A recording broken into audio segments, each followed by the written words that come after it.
Number one, put God first. Put God first in everything you do. Everything that you think you see in me, everything that I've accomplished, everything that you think I have, and I have a few things, everything that I have is by the grace of God. Understand that. It's a gift. 40 years ago, March 27th, 1975, it was 40 years ago, just this past March, I was flunking out of college. I had a 1.7 grade point average. I hope none of you can relate. I had a 1.7 grade point average. I was sitting in my mother's beauty shop. They still call it beauty shops now? What they call it now? Yeah, I was sitting in the beauty parlor. I was sitting in my mother's beauty parlor, and I'm looking in the mirror, and I see behind me this woman under the dryer. And every time I looked up, she was looking at me, just looking me in the eye. And I didn't know who she was, and I said, she said, somebody give me a pen, give me a pencil. I have a prophecy. March 27, 1975, she said, boy, you are going to travel the world and speak to millions of people. Now, mind you, I was flunked out of college. I'm thinking about joining the army. I didn't know what I was going to do, and she's telling me I'm going to travel the world and speak to millions of people. Well, I have traveled the world, and I have spoke to millions of people. But that's not the most important thing, the success that I had. The most important thing is that what she taught me and what she told me that day has stayed with me since. I've been protected. I've been directed. I've been corrected. I've kept God in my life, and it's kept me humble. I didn't always stick with him, but he always stuck with me. So stick with him in everything you do. If you think you want to do what you think I've done, then do what I've done and stick with God. Number two, fail big. That's right. Fail big. Today is the beginning of the rest of your life, and it can be very frightening. It's a new world out there. It's a mean world out there, and you only live once. So do what you feel passionate about. Take chances professionally. Don't be afraid to fail. There's an old IQ test, was 9 dots, and you had to draw 5 lines with a pencil within these 9 dots without lifting the pencil. The only way to do it was to go outside the box. So don't be afraid to go outside the box. Don't be afraid to think outside the box. Don't be afraid to fail big, to dream big. But remember, dreams without goals are just dreams, and they ultimately fuel disappointment. So have dreams, but have goals.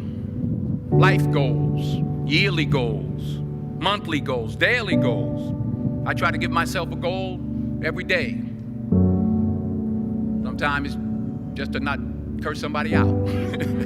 Simple goals, but have goals.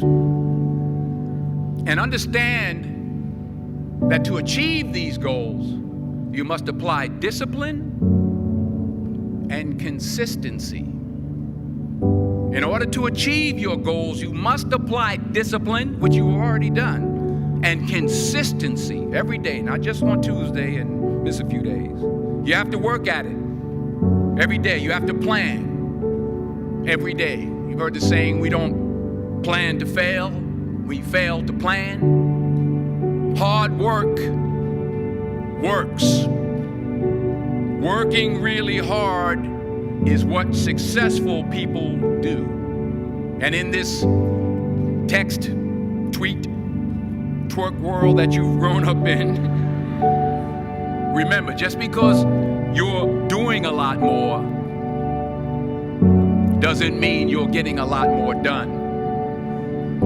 Remember that. Just because you're doing a lot more doesn't mean you're getting a lot more done. Don't confuse movement with progress. My mother told me, she said, yeah, because you can run in place all the time and never get anywhere. So continue to strive, continue to have goals, continue to progress. Number 3, you'll never see a U-Haul behind a hearse. I'll say it again. You'll never see a U-Haul behind a hearse. I don't care how much money you make, you can't take it with you. The Egyptians tried it. They got robbed. That's all they got. You can't take it with you. And it's not how much you have. It's what you do with what you have.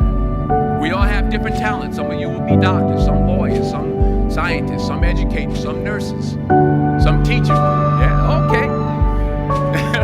Some preachers.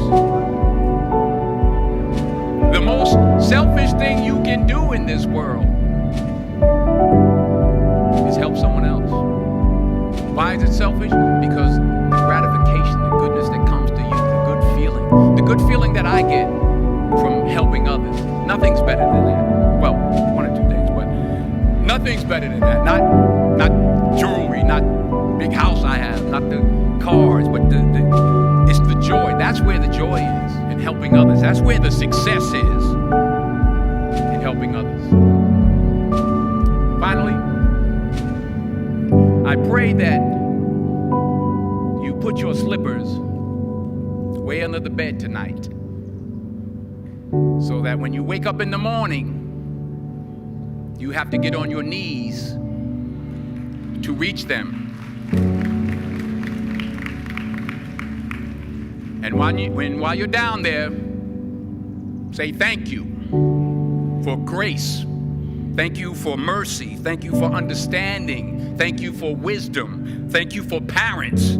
Thank you for love. Thank you for kindness. Thank you for humility. Thank you for peace. Thank you for prosperity. Say thank you in advance for what's already yours. It's how I live my life. That's why I am. One of the reasons why I am today.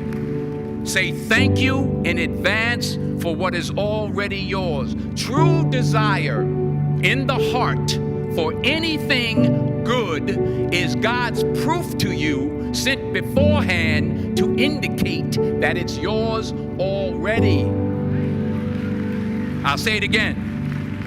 True desire in the heart, that itch that you have, whatever it is you want to do, that thing that you want to do to help others and to grow and to make money, that desire, that itch, that's God's proof to you, sent beforehand already to indicate that it's yours. And anything you want good, you can have. So claim it. Work hard to get it. When you get it, reach back. Pull someone else up. Each one, teach one. Don't just aspire to make a living. Aspire to make a difference. Thank you.